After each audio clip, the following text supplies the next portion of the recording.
Bonjour, aujourd'hui nous allons voir Giovanni Botero. En effet, Giovanni Botero est italien, né en 1744 à Ben, Vagena, et mort en 1617 à Turin. C'est un prêtre catholique, économiste, diplomate, poète, historien, écrivain, philosophe et géographe. En ce qui concerne sa biographie, la première partie de sa vie se déroule dans le cadre des collèges de la Compagnie de Jésus. D'abord comme élève dès 1559 au moins, puis comme professeur de rhétorique et de philosophie dans plusieurs collèges italiens et français. D'un caractère réputé difficile, il entretient des rapports conflictuels avec la hiérarchie jésuite, jusqu'à être exclu de la compagnie en 1580. Il devient le protégé du puissant cardinal archevêque de Milan, Charles Borromée, puis son premier secrétaire à partir de 1582. C'est alors que commence sa carrière d'auteur. Après la mort du cardinal, il rentre au service de Charles Emmanuel Ier, qui l'envoie pour une mission diplomatique secrète en France, en compagnie de René de Lusignan, l'ambassadeur officiel du Piémont, dans le but probable de nouer des contacts avec la Ligue à Paris. Giovanni Botero y reste la majeure partie de l'année 1585. Il entretient une réflexion croisée avec René de Lusignan, qui publie en 1588, un an avant lui, une œuvre sur la naissance, durée et chute des États, qui partage certains de ses thèmes de réflexion sur la raison d'État. À partir de 1586, il entre au service du cardinal Federico Borromeo, le jeune cousin de Charles.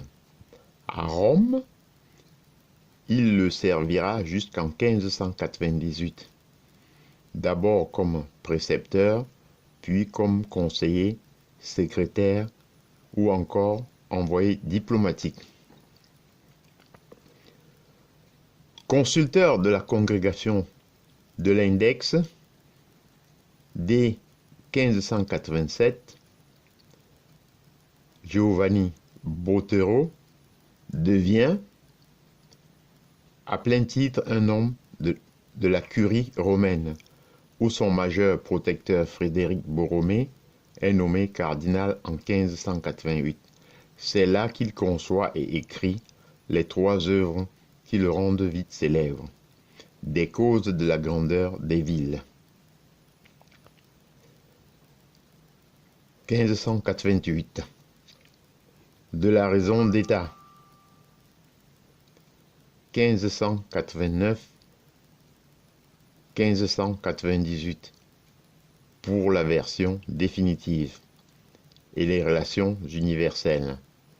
1591-1596. Passons maintenant à la philosophie politique.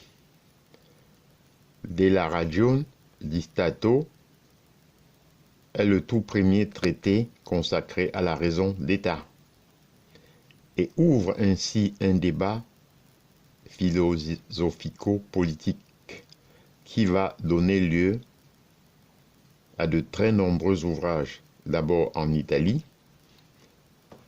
puis dans une grande partie de l'Europe. Le livre entretient un rapport étroit et ambivalent avec l'œuvre de Nicolas Machiavel, mêlant anti-machiavélisme et reprise de la langue et de la pensée du secrétaire florentin. Le tout matiné d'un aristotélisme convenu. Derrière l'affichage de l'opposition à Machiavel, Botero s'attaque à la pensée politico-juridique française, représentée surtout par Jean Bodin, qui inspire alors le parti des politiques.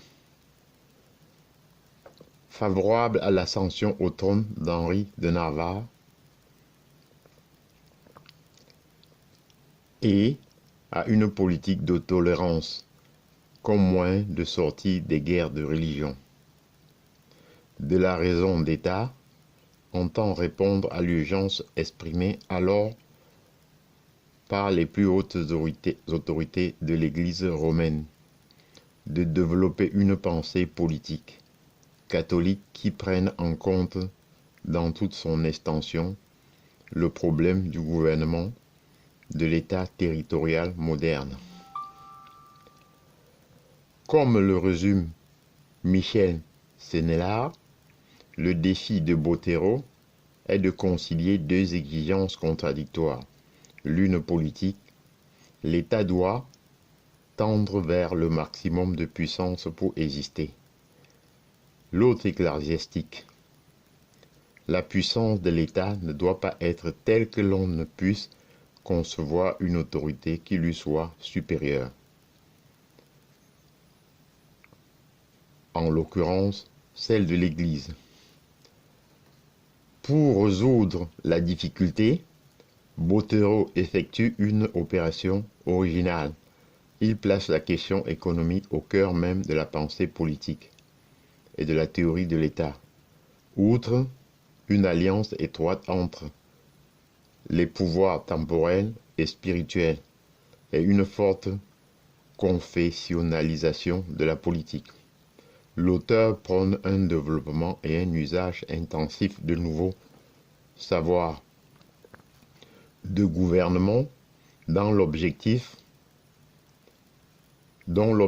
doit être avant tout la conservation de l'État.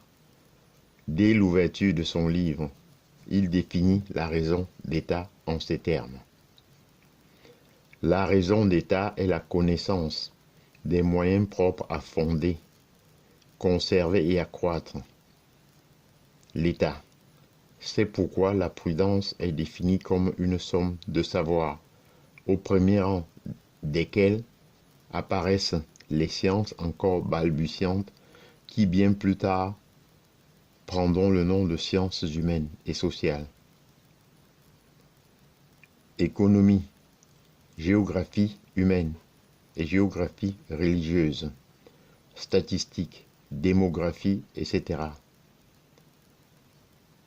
Est ainsi mise en place une relation plus complexe entre les principes, leurs sujets et leur territoire. Cette pensée offre une version à la fois riche et nuancée du mercantilisme. L'ouvrage des causes de la grandeur des villes fut publié à Rome en 1588 et traduit en espagnol, allemand, latin, anglais de 1592 à 1635. Il présente des aspects et concepts économiques qui seront plus tard développés par l'économie politique anglaise, c'est-à-dire William Petit, Richard Cantillon, Adam Smith, David Ricardo et Thomas Malthus. J'en ai terminé et je vous en remercie.